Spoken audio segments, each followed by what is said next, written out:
First of all, a pregnant woman can very well walk into the hospital. Okay, she's not sick, and she doesn't need a stretcher or something.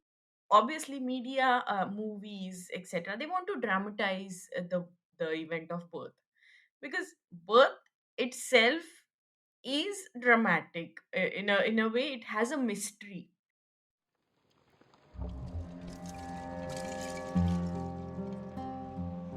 This is the Birth Agni podcast, the fire that brings us alive, that burns myths and opens a channel of authentic natural birth stories. This show debunks the many myths of the medicalized births, showcases the plethora of choices a pregnant couple can make to embark on their empowered birth journey. I'm Divya Kapoor, a certified birth and lactation counselor and an aspiring traditional birth attendant. Let's get the flames blazing high. This is the Birth Better series, which aims to remove the dust on how birth is being viewed in the mainstream as pain and suffering, as against a possibility for every woman to embrace her highest powers. Tapasya and I sit together, unraveling significant truths about the beautiful births that many women are capable of having. Tapasya is a natural childbirth consultant, a doula, and a birth keeper who provides holistic care to women who want to birth in their entirety and complete embrace of the divine.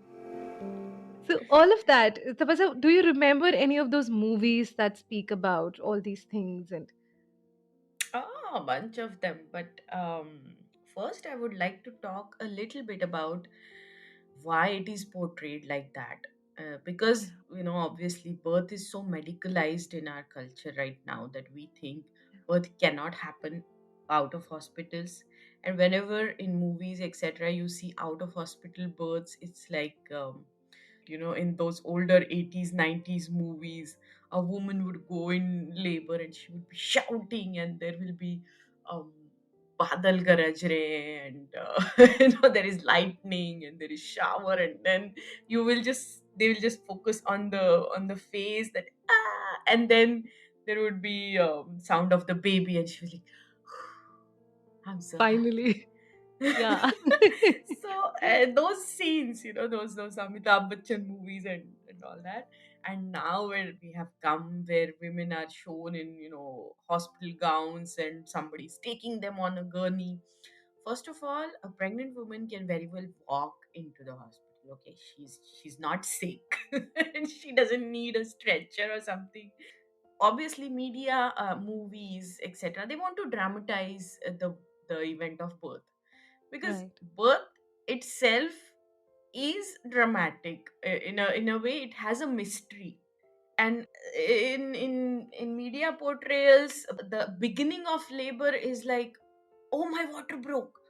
This scene in Friends, they are going for a picnic and her Phoebe's water breaks, and Yeah. everybody is like, oh, let's go to the hospital.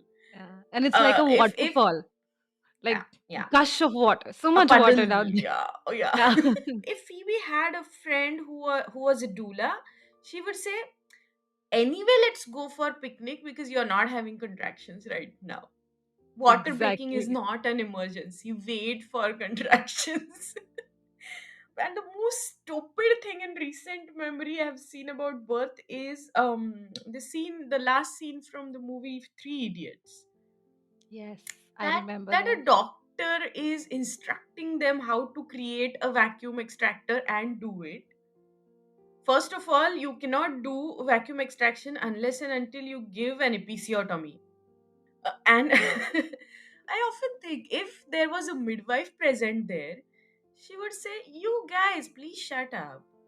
Mhm. Give her something to eat, something to drink, bring her back to consciousness, nurture her back to consciousness, and get her upright, so that the gravity will also help, and we can wait. There is no emergency, Right. and this Karina Kapoor is showing, there is no monitor. So somehow she conceives that baby is in danger.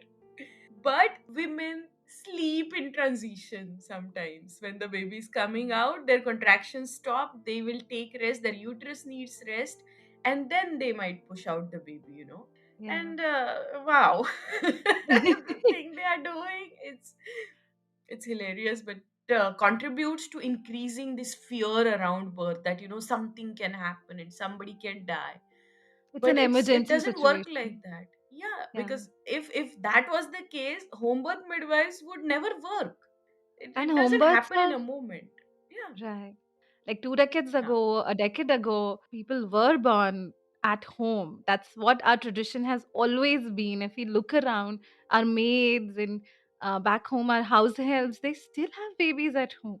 So it's Yeah, just a one matter of in recent movie called Dangal, if you watch that, she's having uh, babies and everybody's waiting outside. I somehow liked that scene because they kind of normalized that. Okay, that was the normal culture. I like that. we need more of that kind of a environment or the propagation of the fact that birth is a very normal process, and it's a process, not an event that I keep repeating all the time. And it Exactly. will unfold, it will take time, like you said. The water breaks, and it doesn't have to be like a waterfall, and it might not be 2 days before your labor and contractions start, and you don't have to rush to the hospital. Exactly. Yeah. And coming down to regional cinema, I am a Marathi and I watch a lot of Marathi content. So in most of the daily soaps, always, right now, they are so much normalizing cesarean section.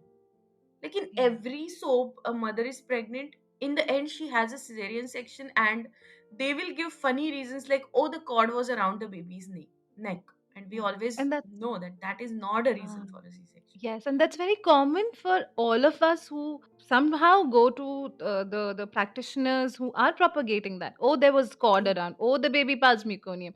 Oh, the baby is breached, so I have to do a cesarean without even telling the mother what are your options.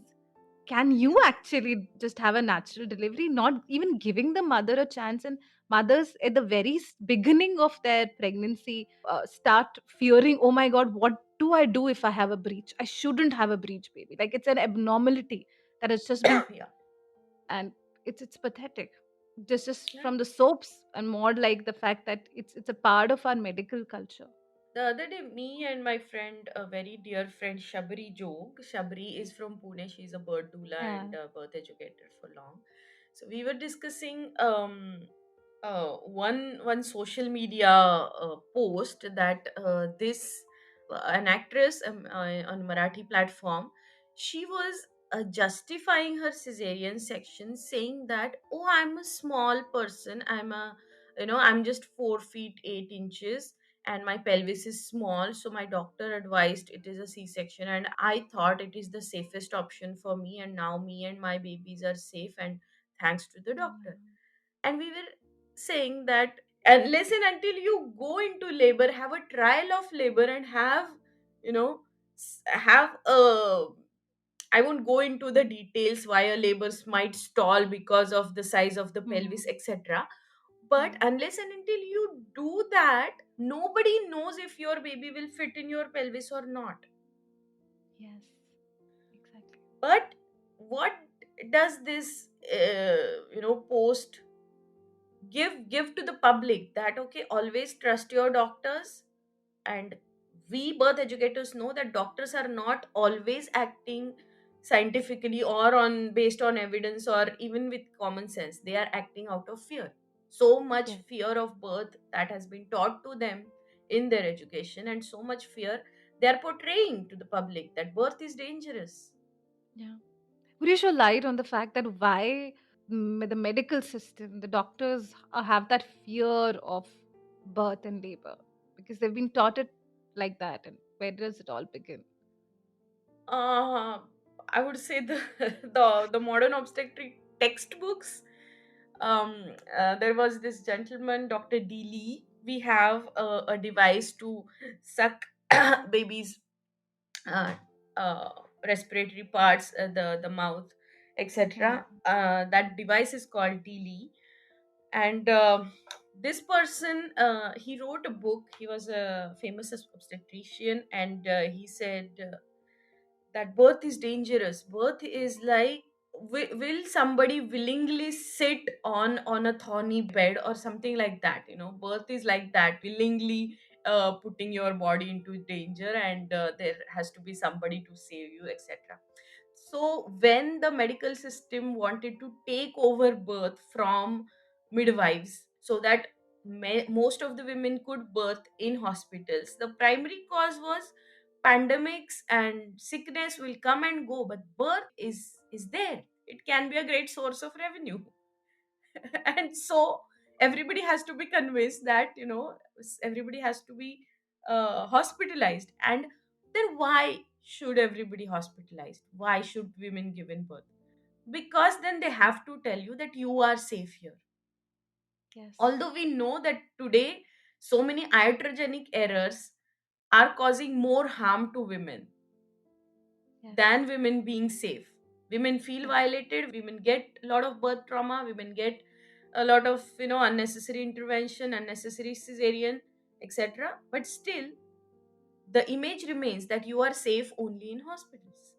Yeah. As difficult as it may sound, as absurd as it may sound, because we've been feeling safe in all of this, and this looks like a new thing that we're throwing around. But if you just look back and look at your own, people around you, your grandmothers, you would know that they trusted themselves more than anybody at that point in time. Okay, so going back to why so much fear in practitioners, I've talked to many doctors, and one of my dear friend, he's a senior doctor in Nanded. He told me that he did his MBBS in 1975, and there he had some teachers who would say, wait, don't even do a vaginal check, wait for that lady to deliver. Wow. Now if we see the teaching has changed, most of the medical students almost never witness an undisturbed birth. All the most they are witnessing a medically managed vaginal delivery, not a physiological birth. There's a big difference in both of them.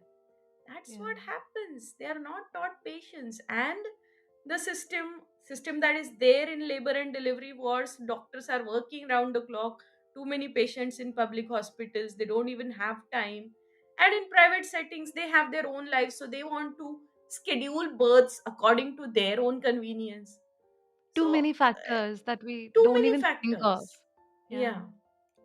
It's like being on a conveyor belt.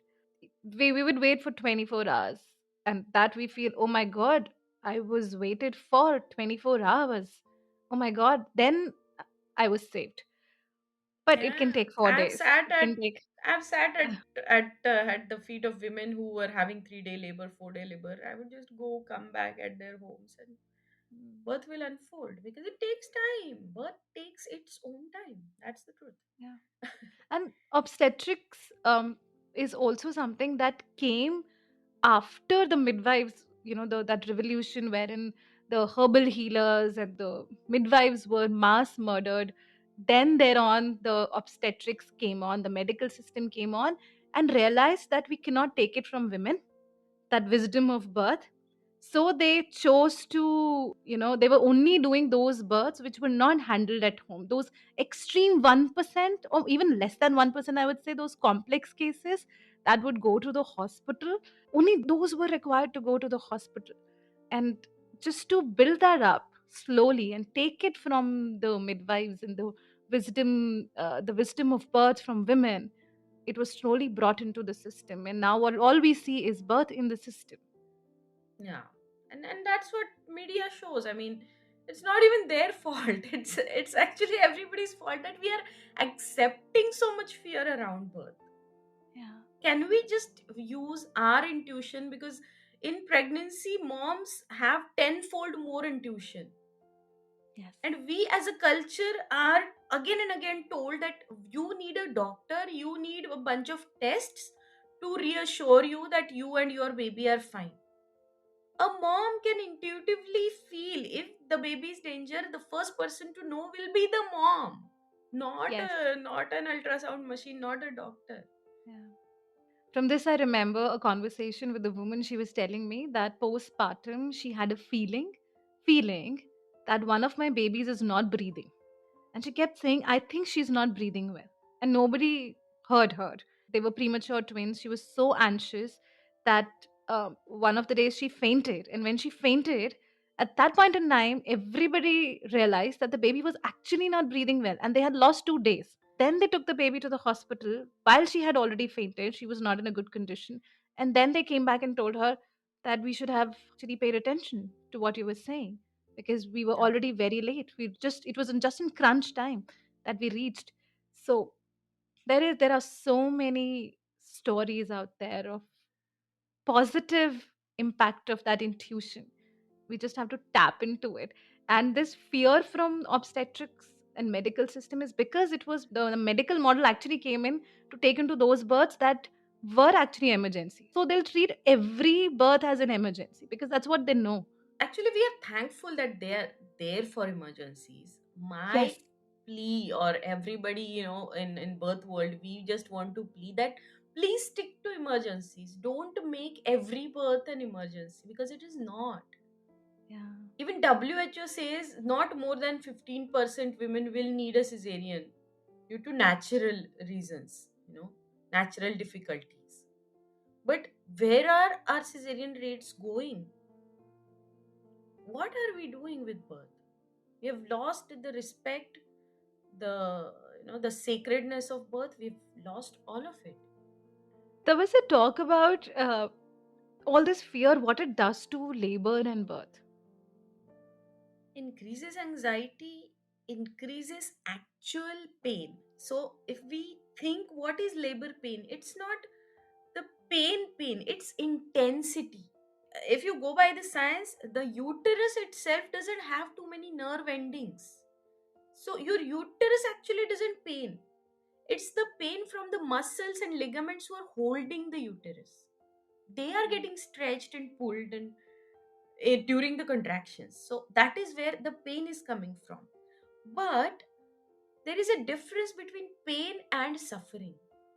You can endure intensity of the contractions, you can ride over them, and some women even enjoy them, like a ride. Because when the labor and birth are not disturbed, the amazing cocktail of hormones that Dr. Michelle Odon talks about so passionately, that takes over and that gives you the time and the reinforcement and the vigor to encounter, to take over next contraction. So that is the beautiful chemistry that is going on, which is compare it with running a marathon where you are very tired, you're just exhausted, but you have this sense of achievement that yes, I achieved this. That's what every mom feels after every contraction in labor. But when you put a lot of stress on her, you disturb her, you do vaginal checks without consent. In many hospitals, people are told, oh, just open your legs, I'm going to check you. Why I'm going to check you? What is going to tell me? How I'm going to use that information? That is not told. So it is obstetric violence, it is birth rape, but we have, as culturally, we have accepted it. Or that's what happens in hospitals. That's how birth goes. All this contributes to a woman feeling intruded in her privacy, sometimes abandoned, sometimes shouted at in labor. You're not allowed to do this, or don't shout, there are other patients. She's not a patient, she's in labor, and she might shout. It's okay. Can we guide her not to shout and direct her energies downward, just to breathe and Yeah. do a low humming sound like Yeah, can exactly. we do that? It's very easy. Nurses can be taught that. That's Yeah, exactly. But But nobody knows, right? That shouting will actually yeah. constrict your muscles, and humming or chanting and all those mantras will actually help you go over it and not feel it as intense. Uh, So the all over the environment tells you that your brain that I'm not safe here, I'm not supported here, and that contributes to anxiety. So what it does to labor and birth, it complicates it. We have often seen mothers who are laboring beautifully at home. When they go to hospitals, their contractions stop, because that's a distraction. A woman needs privacy to give birth to a baby, just like she needed privacy to make that baby. 70 people going in and out, people putting their hands in her vagina, things beeping, and hospital smells, and everything puts you in so much stress. And when the mother is in stress, the husband, all the relatives, they are going to be in stress. and then they out of their excessive worry, they cannot see a woman in pain, and then the doctor is like, she's been doing this for long, the labor is stalling, why don't we just go for a c-section, and the relatives are like, yeah, yeah, please do a c-section. Yeah. Nobody even asks that mother, what do you want? If she was left alone, she would say, get out, everybody, let me labor on my own, my body knows how to give birth. And in one of the conditions that I remember with one of my mothers, when even all of that was taught, that, ask questions, you have the right to ask questions, you are taking someone's service, you're not under anybody's authority. She actually felt she can undergo labor. Of course, we would talk about interventions in another episode, but she said, I want to take it, I feel I can do it. And she was told that, you are at this age, you conceived after so many issues, where do you want to go? And what do you think this is? This is fear. This is bringing back fear into your brain that is constantly telling you, I can do it. And the mother would be left with that feeling all her life, that intuition that told her that I could have done it, robbed of that opportunity. Fear would always stall, like you said, that difference in environment will always slow down the process of labor.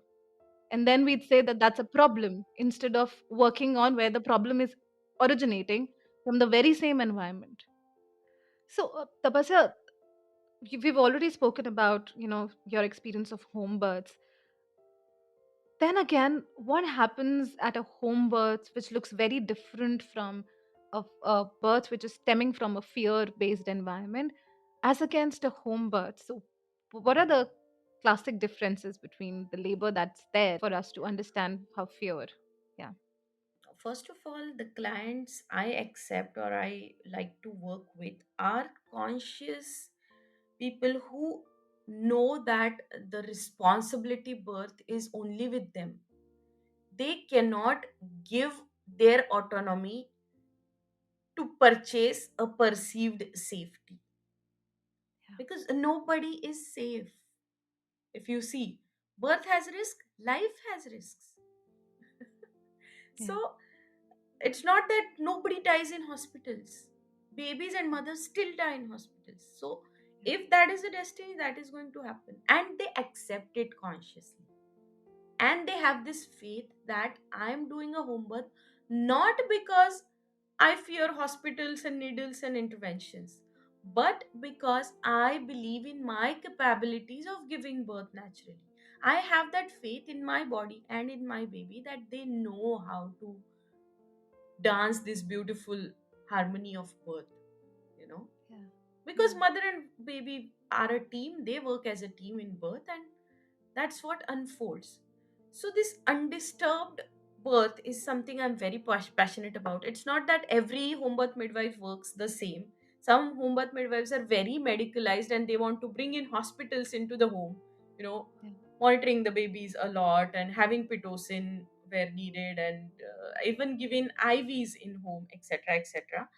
But I don't do Okay. that, because Yeah, basically I'm a traditional birth attendant. I like to see how birth unfolds, where there is no fear, there is just faith and love and patience, yeah, and it does wonders. I've been at long births, I've been at short labors. Everywhere I've seen those moms, they go inside, they travel those labor land, as we see, yeah. Zone you know out. zone out. Yeah, zone out. Yeah, for people who never labored, you can use that word, zone out. But it's something else. A woman leaves her body, she enters other realms of consciousness. The knowledge is coming directly from the higher sources to Yeah, her how to birth. And that's yeah, what I see in home births. Like, nobody is saying, oh, your water broke more than for more than 24 hours. I'm not bothered about it. I will give her at most high dose vitamin C to boost her immunity, or just ask her to take care of her hygiene, and the labor will ensue, labor will continue. Nobody tells them, oh, I need to break your waters, and when you break her waters, there is a meconium, oh, we need to do a c-section. The water will break at the moment of birth, and if there is meconium and the baby is coming out fine, I'm not even bothered about it. yeah. So Meconium all everywhere is this, not a problem. Yeah, no, it's not a problem in every case. Yeah, So you have to trust that process somewhere. right. Then if you are not trusting it, if you are trying to control everything out of fear, the birth looks completely different in hospitals. And Yes. that is why I stopped going to hospitals, because fear and hegemony, that doctors don't want to give away their powers. They don't like people who are talking about informed consent. They don't like patients who are making their birth plans.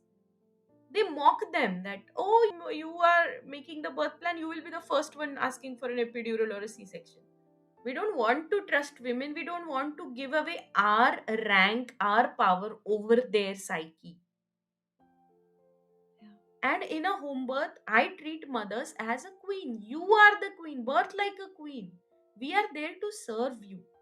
I'm there to observe and intervene only if I see any emergency or if you ask for guidance. That I'm feeling a little stuck. What can we do here? Then I will offer my suggestions.